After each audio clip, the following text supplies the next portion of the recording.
भारतीय अरब पत्ती ताजिर दिलीप पोपले की बेटी वदी पोपले फिजाओं में शादी के बंधन में बंध गई। दुबई में मुकीम भारतीय अरब पत्ती ताजिर ताजिर दिलीप पोले की बेटी वदी पोपले और इनके दोस्त हरदीश सैनानी की शादी गैर रिवायती अंदाज में गुज़श्ता जुमा को फिजाओं में अंजाम पाई, जिसके लिए खुसूसी तौर पर बोइंग 747 तैयारा तैयार किया गया था।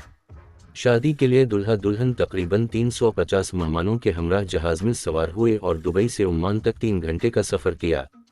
परवाज में ही दोनों ने जिंदगी भर एक दूसरे का साथ निभाने का हदवाओ पैमान किया। शादी के लिए दुल्हन वदी ने रिवायती सुर्ख लहंगा पहन रखा था, जिस पर सोने की भारी कढ़ाई मौजूद थी, जबकि दूल्हा हरदीश ने करीम रंग की शेरवानी पहन रखी थी। मेहमानों में करीबी अजीजों के अलावा दोस्त अहबाब और मीडिया भी शामिल था, जिनकी तवाज़ु 7 स्टार खानों से की गई, जिसमें रोटी, मक्खन, सब्जी, जलफरीजी, मशरूम पुलाव, पालक पनीर और दाल मसाला शामिल थे। दिलचस्प बात यह है कि आसमान में शादी पोपले ख़ानदान में एक सीक्वल है जो तकरीबन 30 साल बाद दोबारा दोहराया गया है।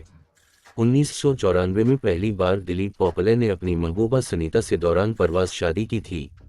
दिलीप और सनीता की शादी हवाई बंधन या वेडिंग इन दी एयर के तौर पर मशहूर हुई थी, जिसके लिए एयरबस A310 ने मुंबई से अहमदाबाद के लिए उड़ान भरी थी।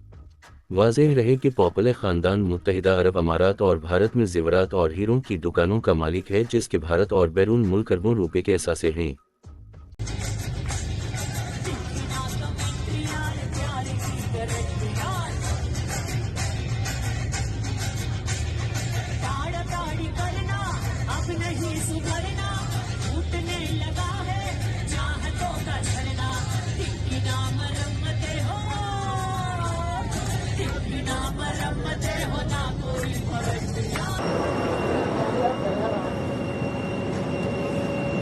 I'm very, very happy to marry my childhood sweetheart, my high school sweetheart, up in the flight. Thanks to JetX, thanks to everybody. Thanks to both our parents, Mr. Dilip Pople and Mr. Mukesh Tanani.